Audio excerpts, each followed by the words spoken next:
Հունվար-հունիս ամիսներին Ռուսաստանում հայկական կոնյակների մանրածախ վաճառքը տարեկան կտրվածքով նվազել է 12,2%-ով։ Կոմերսանտի տվյալներով կոնյակի ընդհանուր պահանջարկի մեջ Հայաստանի բաժինը կազմել է 20%, ինչը տարեկան կտրվածքով 1,7%-ային կետով անկում է։ Սա պայմանավորված է Ռոսպոտրեբնadzորի կողմից 3 հայ արտադրողների արտադրանքի վաճառքի դադարեցմամբ։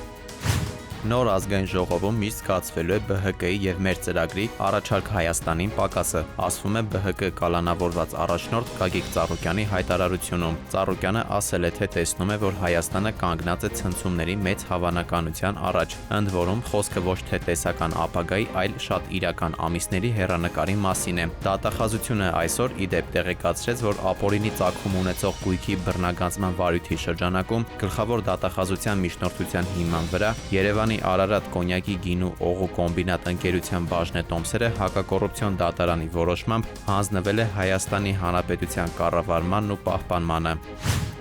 Տարվա ընտանիք համար ռուսաստանյան մրցույթի արդյունքներով Դոնի Ռոստովում բնակվող հայկական ընտանիքը ճանաչվել է Ռուսաստանի լավագույն ընտանիքներից մեկը, հայտնում են ռուսական լրատվամիջոցները։ Ընտանիքը արժանացել է ավանդույթների պահապան ընտանիք կոչմանը Դոնի Ռոստովի հայերի մշակութային ժառանգությունը պահպանելու եւ ավագ սերնդի արժեքները երիտասարդներին փոխանցելու համար։ Հայկական ազգային երաժշտական գործիք դհոլ նվագող Գրիգորն ու Ռոզան մեծացնում են իրենց որդիներին Մելքոնին եւ Միքայելին, որոնց անվանակոչել են իրենց պապիկների պատվին։ Տարվա ընտանիք համար ռուսաստանյան մրցույթը անցկացվում է 2016 թվականից։ Այդ ընթացքում ստուգատեսին մասնակցել է ավելի քան 50,000 ընտանիք։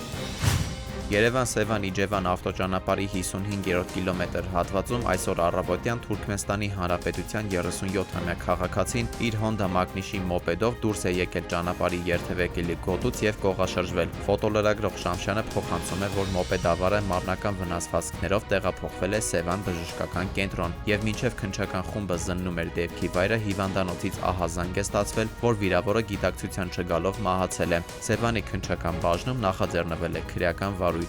Դավիթ Թադևոսյան, ժամը լրատվական։